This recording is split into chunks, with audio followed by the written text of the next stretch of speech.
మీరు జ్యోతిషం అబ్బాలా లేదా దాని మీద చెప్పండి, ఏ కాంబినేషన్లో ఉంటే జ్యోతిషం వస్తుంది అనుకుంటారు? నేను చూసిన దాంట్లో సెకండ్ హౌస్, ఫిఫ్త్ హౌస్ ఇది చాలా ఇంపార్టెంట్ అండి. ఫస్ట్ ఆఫ్ ఆల్ నీకు అబ్బడానికి అందుకే సెకండ్ హౌస్ వాక్స్థానం, ఫిఫ్త్ హౌస్ పూర్వపుణ్యం. సో ఈ రెండిటి మీద ఎఫెక్ట్ గనక గురువు ఎఫెక్ట్ కానీ, కేతు అండి, కేతు అండ్ బుధుడు, ఓకే, రాహు కూడా ఎఫెక్ట్. అండ్ ఆబ్వియస్లీ ఇప్పుడు మనకు ఫిఫ్త్ హౌస్లో కేతు ఉన్నాడంటే 11th హౌస్లో రాహు ఉంటాడు. ఇదంతే ఈ కాంబినేషన్స్. రాహు కంటే కూడా కేతు ఎక్సలెంట్ స్టన్నింగ్ ప్రిడిక్టర్ అవుతాడు కేతు ఎఫెక్ట్ ఉంటే. మీరు అలాంటి ప్రిడిక్షన్స్ చేసే వాళ్ళని మీరు చూసుండరు ఎప్పుడు. ఫిఫ్త్ హౌస్లో కేతు కానీ, ఫిఫ్త్ హౌస్ కేతు బుధుడు ఉన్న వాళ్ళు కానీ, ఇంకా దానికి తోడు మూన్ యాడ్ అయ్యండి అనుకోండి, చంద్రుడు, ఇంకా కథ అసలు. కానీ ఫిఫ్త్ హౌస్ కేతు ఉంటే సంతానపరమైన సమస్యలు ఉంటాయి అంటారు. కరెక్ట్, మీరు అన్నది కరెక్టే. ఇది ఒక కేటగిరీకి సంబంధించింది, ఇది ఒక కేటగిరీకి సంబంధించింది. ఓకే, ఇప్పుడు నా చాట్ని నేను రివీల్ చేయొద్దు కానీ నేను కొన్ని కాంబినేషన్స్ చెప్తాను. అది ఉంది నా దాంట్లో.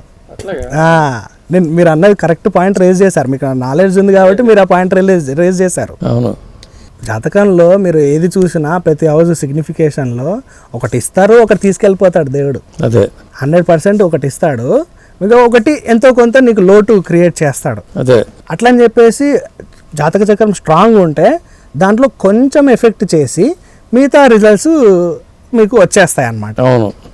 సో ఫిఫ్త్ హౌస్లో మీరు అన్నట్టు కేతు ఉంటే స్టన్నింగ్ ప్రిడిక్టర్ అవుతాడు, మంచి జ్యోతిషం వస్తుంది, ఇదంతా వస్తుంది. And at the same time మీరు అన్నట్టు చిల్డ్రన్ డిలే అవ్వచ్చు, అవును, లేట్ చిల్డ్రన్ అవ్వచ్చు, లవ్ సక్సెస్ కాకపోవచ్చు, ఫిఫ్త్ హౌస్ లవ్ కాబట్టి సక్సెస్ కాకపోవచ్చు, ఇలాంటి కొన్ని ఉంటాయి. అవును. సో మీరు అన్నట్టు అది కరెక్ట్. అది so fifth house Ketu, moon and బుధుడు అనుకుంటే ఎక్సలెంట్ కాంబినేషన్.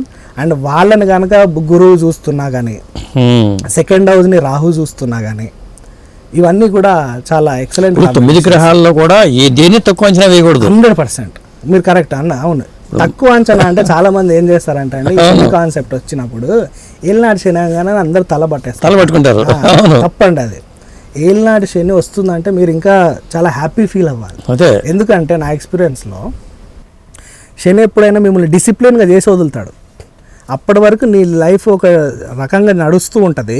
అరే బాబు ఇది కాదు, నీ లైఫ్ని సెట్ అవ్వాలంటే అది నన్ను ఖచ్చితంగా మెడబట్టుకొని అటు తిప్పుతాడు.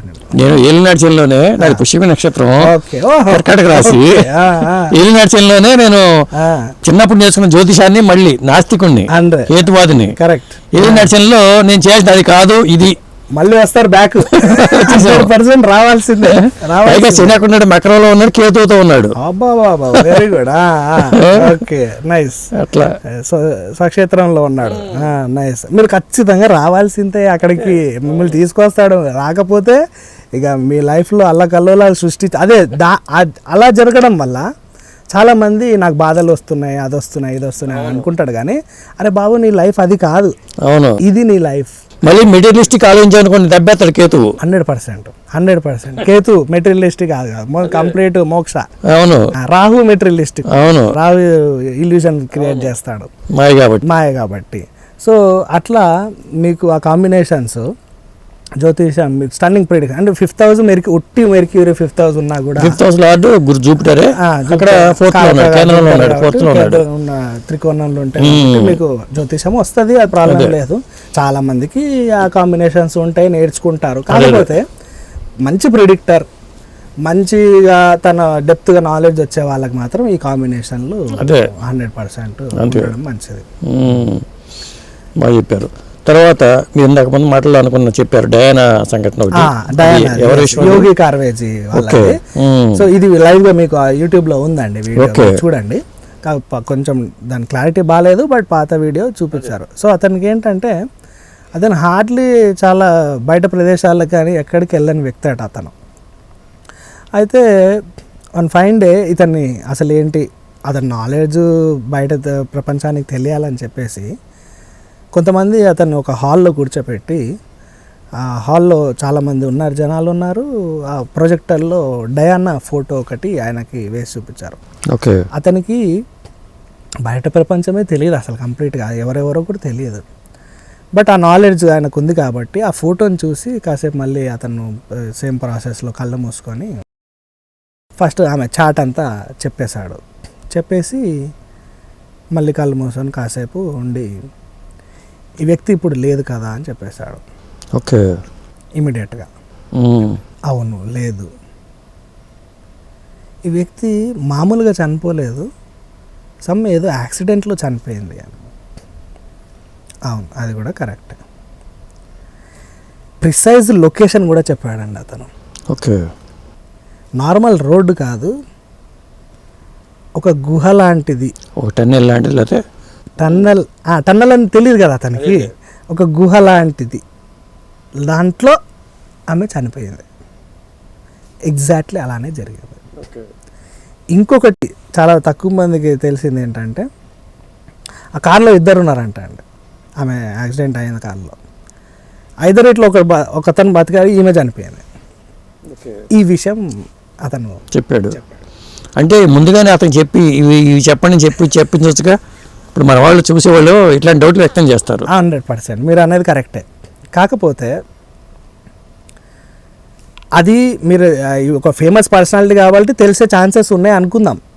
కాకపోతే అతని దగ్గరకు వచ్చేవాళ్ళు ఎంతమంది లైవ్గా రియల్గా వాళ్ళ లైఫ్లో జరిగిన ఈవెంట్స్ చెప్పగలిగితేనే కదండి అతని దగ్గరకు వచ్చేది. లేకపోతే ఎక్కడో మారుమూల గ్రామంలో ఉన్న యోగి కార్వేజీ గురించి నాకెట్లా తెలుసు? అంతేగా మరి. అవునా కదా, నేను జస్ట్ అతని వీడియోలు చూసాను అంతే. అదే ఇప్పుడు అభిజ్ఞానం అప్పుడు ఎందుకు వేయలేదంటే అంతే అతను చెప్పింది ఉంది కాబట్టి.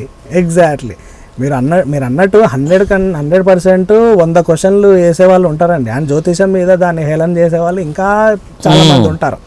కాకపోతే ఎవరైనా సరే ఒక లైఫ్లో ఒక ఈవెంట్ వస్తుంది చూసారా అండి, అప్పుడు ఖచ్చితంగా వాళ్ళు తిరగాల్సిందే అన్నీ తిరిగి. అండ్ అది కూడా ఉంటుందండి మీరు అన్నట్టు హేతువాది ఇదంతా ఉన్నారు చూసారా, అది కూడా వాళ్ళ చాట్లో ఉంటుంది 100% ఉంటుంది. సో అది లేని వాళ్ళు అలా చేయలేరు. నేను కూడా చెప్తున్నా లైవ్ ఎగ్జాంపుల్, నేను కూడా చెగువేరా అని చెప్పి అదని ఇదని చాలా చదువుకొని చాలా తెలుసుకొని, అండ్ ద సీక్రెట్ అనే ఒక ఫేమస్ బుక్ ఉంది. అవును, ఆ బుక్ చదివి లా ఆఫ్ అట్రాక్షన్ అని ఓన్లీ మనం 100% అనుకుంటాము, దాన్ని పాజిటివ్గా ఆలోచించుకుంటూ పోతే అవుతుంది. అది కూడా నేను 100% నేను లైవ్గా చెక్ చేశానండి. అదే మీరు చెక్ చేశారు, నేను చెక్ చేశాను. నేను ఇంక మీకన్నా దారుణ వాళ్ళు చేశాను. నేను అవునా, దేవుడు లేడని విషయాలు దేవుడి ఫోటోలు తీసుకెళ్ళి పెంటపోగులు పరిస్థితి వచ్చేవాడిని. పైగా విజయవాడ నాస్తిక కేంద్రంలో పెరిగా నేను. రమణ గారి దగ్గర, సమయం గారి దగ్గర అక్కడ పెరిగిన వాడిని. చిన్నప్పుడు మా నాన్నగారు గుప్తా గారి పంచాంగాలు తెచ్చేవాడు.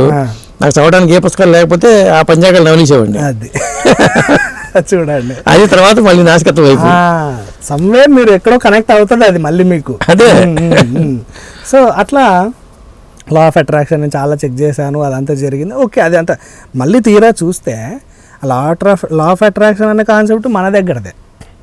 నువ్వు ఏదైతే ఫ్రీ విల్ అనే కాన్సెప్ట్ థర్డ్ హౌస్ నుంచి మనం చూస్తామో, ఫ్రీ విల్ నా దృష్టిలో 10 to 15% ఉంటుంది. ఓకే, మీరు ఇది వినడానికి అందరికీ చాలా డిమోటివేటింగ్ అనిపిస్తుంది. ఆల్రెడీ మనం డెస్టిన్డ్ కదా, ఇంకా మనది ఏముంది ఏం చేయలేదు, ఇంట్లో కూర్చుందాము, దానంతకు అదే అయిపోతుంది అనే కమెంట్ నాకు తెలిసి వీడియో కింద రావచ్చు. So destined, but there is a concept of free will also. Okay, దృఢ అదృఢ, దృఢ అదృఢ. సో దృఢ అనేది మారదు, అదృఢ ఉంది కదా. నా ఫ్రీ విల్ ఎలా చెప్తారు? థర్డ్ హౌస్లో శనికేతువులు. థర్డ్ హౌస్లో శనికేతువులు అంటే మీరు స్కార్పియో లగ్న, శనికేతువులు థర్డ్ హౌస్. అందుకోసం ఎస్ శనికేతువులు ఉన్నారు కదా, తిరిగారు మీరు అన్ని రౌండ్ అన్ని ప్లేసెస్లో తిరిగారు, అన్ని టచ్ చేసి వచ్చారు. చూడండి ఇప్పుడు మీరే చెప్పారు ఇంతవరకు ఈ ప్రిడిక్షన్. అంటే మీరు నన్ను అడుగుంటే నేను స్టార్టింగ్లో చెప్పేసేవాడిని, బట్ మీరు ఆల్రెడీ చెప్పాక నన్ను అడుగుతున్నారు కాబట్టి. థర్డ్ హౌస్లో ఫ్రీ విల్ ఉన్నాడు, శని ఉన్నాడు, కేతు ఉన్నాడు. అన్ని దగ్గరలో నిన్ను కట్ చేసుకుంటూ వెళ్ళి మళ్ళీ తీసుకొచ్చి అక్కడే కూర్చోబెట్టాడు. అంతే జరిగిందా లేదా మీరే చెప్పండి లైవ్. అంతే. సో అట్లా ఫ్రీ విల్ అనేది మనకి హార్డ్లీ ఒక 10-15% ఉంటుందండి. ఓకే. మిగతాదంతా కూడా నువ్వు డెస్టిన్ అని చెప్పేసి ఇంట్లో కూర్చుంటే అయ్యేది కాదు, నువ్వు కూర్చోలేవు కూడా. సరే ఎవరన్నా మనల్ని ఛాలెంజ్ చేస్తున్నామని అనుకున్నామండి, నేను నా చాట్లో ఇది ఉంది కదా, నేను ఇంట్లో కూర్చుంటా, నా డెస్టినీ ప్రకారం అయిపోవాలి, నేను చూస్తా, చెక్ చేస్తా అని ఎవరన్నా ఇప్పుడు మనల్ని అడగొచ్చు. కూర్చో, ఎన్ని రోజులు కూర్చుంటావు? నువ్వు కూర్చోలేవు. నీ చాట్లో ఉంటే నువ్వు లేచిపోతావు అక్కడి నుంచి ఖచ్చితంగా. అదే లేచి వెళ్ళి నీ పని నువ్వు చేసుకుంటావు. అదే చూపిస్తుంది ఇక్కడ. ఓకే. అది చూపిస్తుంది, అదే నీ డెస్టినీ. కాసేపు కొన్ని రోజులు పాజ్ అవుతావు నీ లైఫ్లో, పాజ్ అయ్యకపోయాక మళ్ళీ నీ జర్నీ స్టార్ట్ చేస్తావు. 100% అదే జరుగుతుంది. ఓకే. ఇప్పుడు ఫ్రీ విల్లో ఇప్పుడు ఫర్ ఎగ్జాంపుల్ శుక్రుడు ఉన్నా, 3rd హౌస్లో శుక్రుడు ఉన్నా అనుకోండి కదా, నీ ఫ్రీ విల్ అంతా దేని మీద ఉంటుంది? మొత్తం కంఫర్ట్స్ మీద, లగ్జరీస్ వాటి మీదే నడుస్తూ ఉంటుంది.